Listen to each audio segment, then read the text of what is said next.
let's watch a movie. So this week, what I'm gonna do is the movie Inside Daisy Clover. This is a 1965 Natalie Wood movie. The first one she starred with alongside Robert Redford. And it also has Christopher Plummer in it, along with Roddy McDowell and Ruth Gordon. It was produced by Alan J. Pakula, who is better known for his paranoia movies of the 70s, and directed by Robert Mulligan. So Inside Daisy Clover is about Daisy Clover, which is the character that Natalie Wood plays. She is a 15-year-old tomboyish type of little scamp of a girl. It's the 1930s. She has ambitions to become a star. She's a fan of the fan magazines at the time. She works in a booth where she basically forges signatures of celebrities and sells their autographs. And she records herself singing. She sends them to Swan Studios and ends up getting a contract. And this story follows the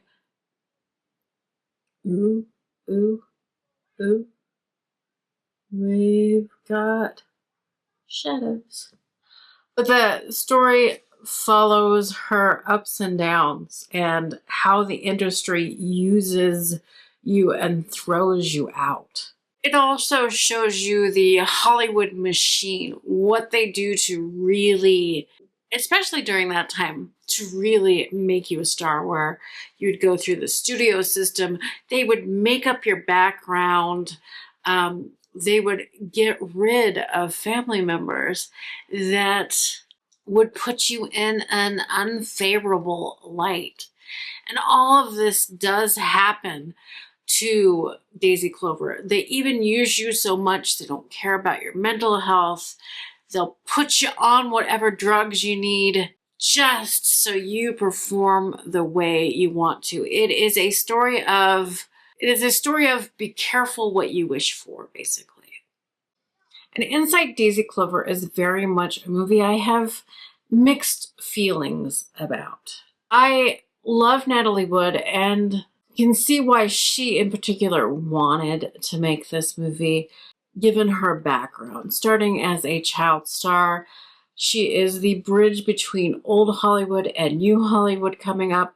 Since she started in the 1940s when she was a little girl, she's very much part of that old Hollywood system under the star contract. But she is young enough to be the new Hollywood of the Marlon Brandos and alike. But she always bridged the gap between them. And she very much is the one that wanted to make this movie. She fought for her part in Inside Daisy Clover, even though I'm not sure she was right for it.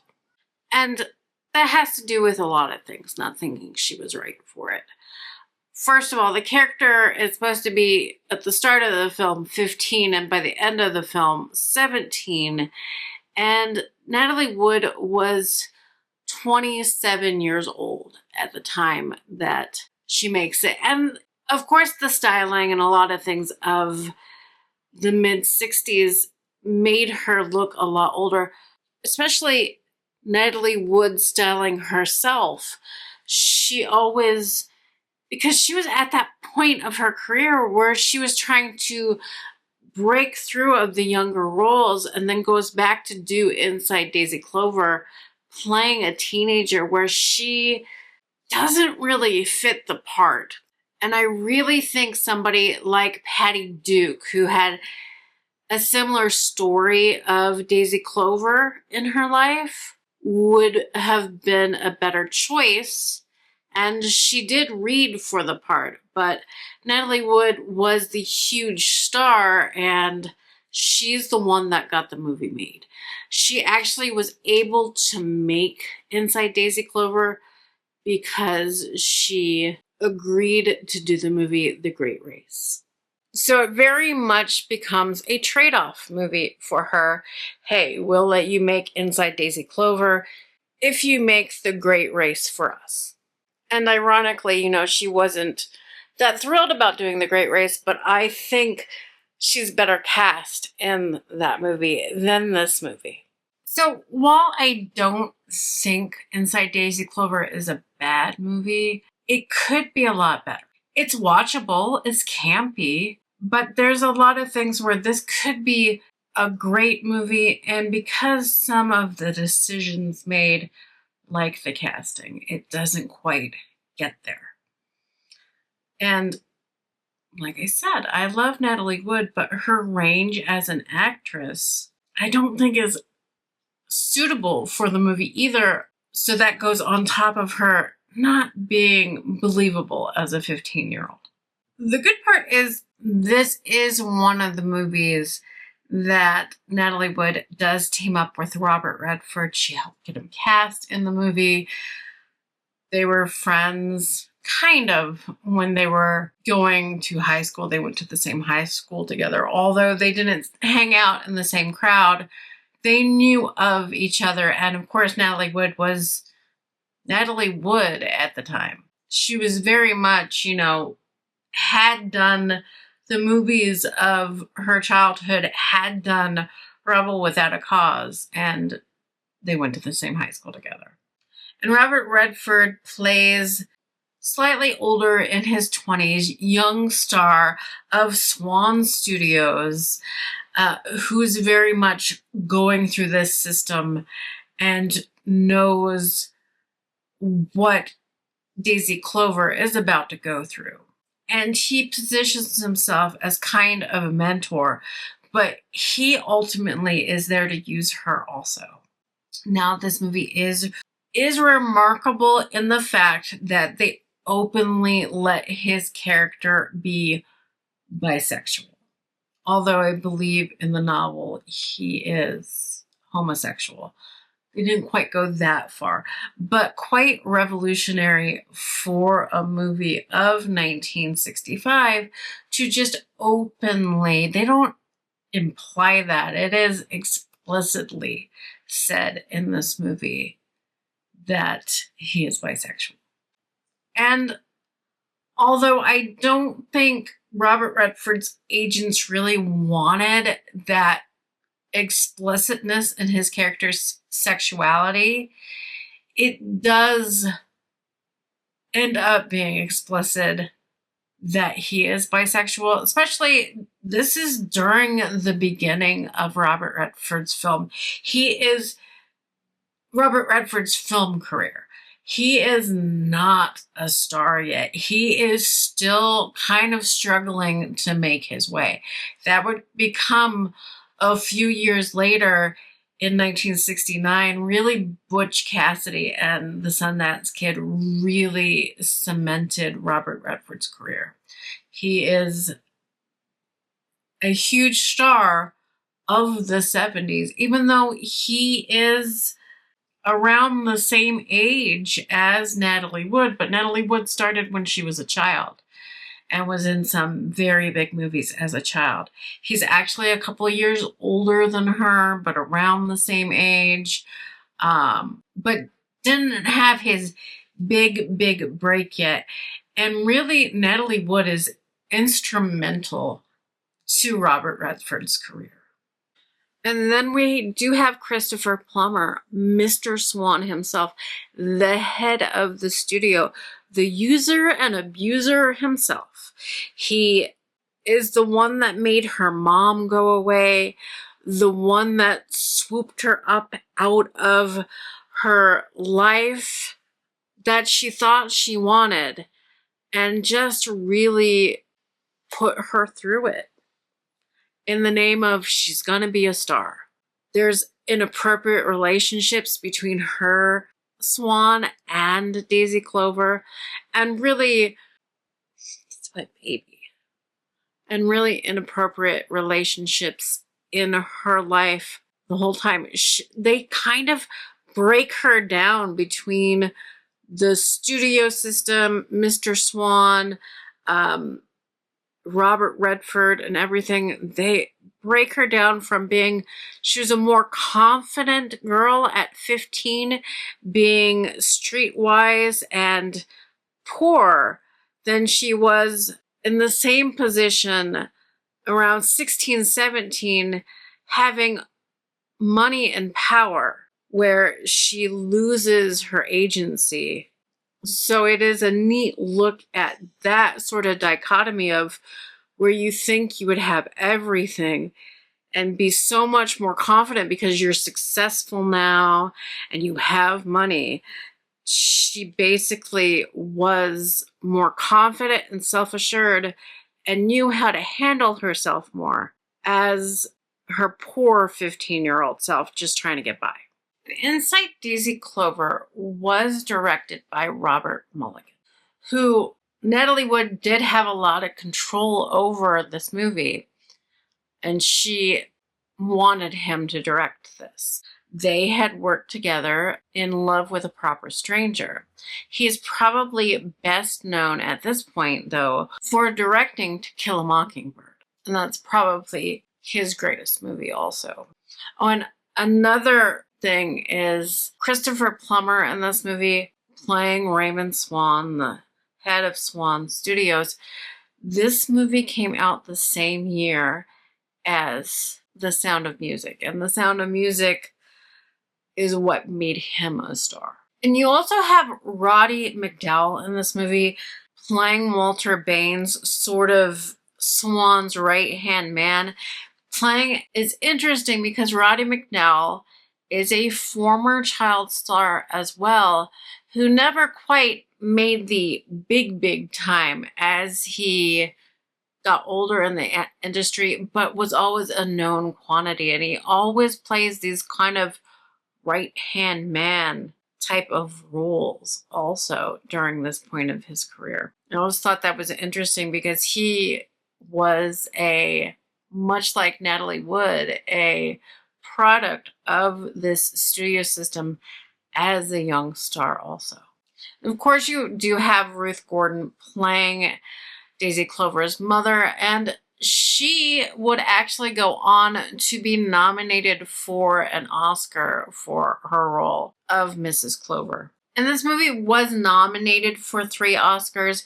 Besides Ruth Gordon's Best Supporting Actress nomination, it also is nominated for Best Costume Design, and it is one of the Edith Head Costume Design Oscar nominations. I think her category was, at that point, Best Costume Design Color, which, especially in the 1960s, they separated when color became a more popular format. They started separating out certain categories into the color categories and the black and white categories, which goes to its other Oscar nomination, Best Art Direction, Set Direction Color. Now, it does not go on to win any of these Oscars, but the other notable thing in the Golden Globes, this was nominated for 3 Golden Globes as well, and all in acting categories. Ruth Gordon, again, was nominated for her supporting role in the movie, and she was actually the winner at the Golden Globes. Natalie Wood was nominated for Best Actress in a Comedy, and then Robert Redford got the nomination for Most Promising Newcomer Male, which is a category that does not exist anymore at the Golden Globes. And Robert Redford does win that category. So this movie comes at a time in Natalie Wood's career that's make or break for her career. It ends up not being a great hit. She was given the opportunity to really, take more, although not a credited producer, she gets to take more charge of this movie. She helped get Robert Redford. She helped get Robert Mulligan, and really wanting to stretch her acting muscles, but it really falls flat for her. Besides being kind of critically panned, this movie was not a success for her. It goes in a time of her career that's really a downturn, and where she, after another year or two, she really takes a break from acting and focuses on motherhood. She wanted to have a child, but this is the movie that's really starting of the downturn of her box office and movie success. This movie had a $4.5 million budget in the mid-60s. That was a huge budget, and it was considered a major failure. It did not make its money back. It only made about a third of its budget back at that time, and really has gone on to kind of become a cult classic in recent decades, from numerous showings on TV and people just talking about it. And of course, after her death, the immediate aftermath of her death, of people revisiting her career. I don't think it's a horrible movie, but I don't think it's her best movie by far. Like I said, there's problems of the story, how this movie was shot, and the biggest problem I have with this movie, being a Natalie Wood lover and thinking she deserves to be remembered for so much more than her. Her legacy has, in the last couple of decades especially, been more of her mysterious death than her career. And I think it's a shame, but I don't think this is the movie that highlights what Natalie Wood could do. I do believe she is miscast in this movie, but on the other hand, I kind of enjoy watching this movie. For all of its faults, it is a fun watch, but in the end, just an okay movie. I like seeing the dynamic between Natalie Wood and Robert Redford. I like the lore between their relationship. It's interesting to see Christopher Plummer right before The Sound of Music. But saying all that, I don't quite think it saves this movie. One of the most interesting parts I find is there's a lot of backlot in this movie showing behind the scenes stuff, and it is shot by and large on the Warner Brothers backlot when you get to see that. So you get to see a mid-60s Warner Brothers backlot. And another thing I do find interesting about this movie, even though I say that Natalie Wood is probably miscast in this movie, it should have been more like a Patty Duke, or if this movie was made a little bit earlier, even a Judy Garland, although the novel did not exist when Judy Garland would have been right to be in this movie. It is interesting to see how much it does mirror Natalie Wood's life. Like I said, I can see why she wanted to do this movie. A lot of it probably hit home for her. And even the depression and mental instability that is portrayed in this movie mirrors Natalie Wood's own life and her struggles that she was actually going through during the making of this movie.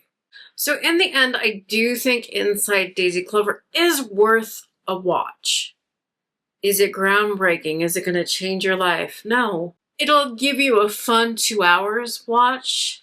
It's, like I said, kind of campy and then kind of serious. It's kind of uneven in parts, but I do think it is worth a watch. I mean, I obviously own it on DVD and I've seen it several times, even though I'll openly admit it's not my favorite Natalie Wood movie. But especially if you're a fan of Natalie Wood, it makes, if you're a fan of Natalie Wood, very much a worthwhile watch. But thank you for joining me this week while I talk about the movie Inside Daisy Clover. My name is Stacia, and I'm just somebody on the internet that likes to talk about movies. I've always been a huge movie fan. But I love you all. See you next time. Bye.